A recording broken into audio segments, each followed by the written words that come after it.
ઈદ ઉલ ફિત્રની શાનદાર ઉજવણી, ભાઈચારા અને શાંતિના માહોલમાં પર્વની ઉજવણી.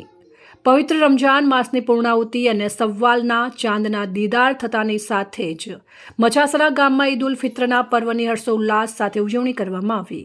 એક મહિનાના કઠિન રોજા અને રાત દિવસની ઇબાદત બાદ મુસ્લિમ બિરાદરો માટે ઈદનો દિવસ ખુશીઓની સોગાત લઈને આવ્યો હતો.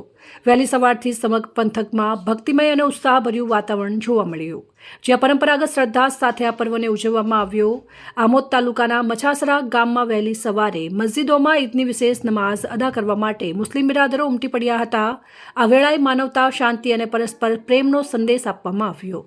નમાઝ અદા બાદ મુસ્લિમ બિરાદરો એકબીજાને ગળે મળીને ઈદ મુબારક પાઠવી ખુશીઓ વહેંચી હતી. આ પવિત્ર અવસરે વિશેષ દુઆઓ માંગવામાં આવી, જેમાં દેશમાં અમન ચેન જળવાય અને કોમી એકતા મજબૂત બને તેમજ દરેક નાગરિક નિરોગી તથા પ્રગતિશીલ બને તેવી ભાવના વ્યક્ત કરવામાં આવી હતી. મચાસરામાં ઈદની રોનક જોવા મળી. બાળકોથી લઈને વડીલો સુધી સૌ કોઈ નવા વસ્ત્રોથી સજીને ઈદની ઉજવણીમાં સહભાગી બન્યા. નમાઝના સ્થળોએ વહીવટીતંત્ર દ્વારા પણ પૂરતી તકેદારી રાખવામાં આવી. પંથકમાં કોઈ અનિચ્છનીય બનાવ ન બને તે માટે સુલેહ શાંતિનો માહોલ જળવાઈ રહે તે માટે આમોદ પોલીસ વિભાગ દ્વારા બંદોબસ્ત ગોઠવવામાં આવ્યો. ઈદનો આ તહેવાર માત્ર ધાર્મિક મહત્વ જ નહીં પરંતુ સામાજિક સૌહાર્દનું પ્રતીક પણ બની રહ્યો. મુસ્લિમ બિરાદરોએ એકબીજાને શુભકામનાઓ પાઠવી ભારતીય સંસ્કૃતિની ભાઈચારાની પરંપરાને જીવંત રાખી હતી. ધાર્મિક વડાઓએ પણ પોતાના સંબોધનમાં ભાઈચારાને સર્વોપરી ગણાવી દેશની ઉન્નતિ માટે સૌને સાથે મળીને ચાલવા આહવાન કર્યું હતું. રિપોર્ટ રંગોની ઝાકીર, સંબંધ ભારત ન્યૂઝ, ભરૂચ.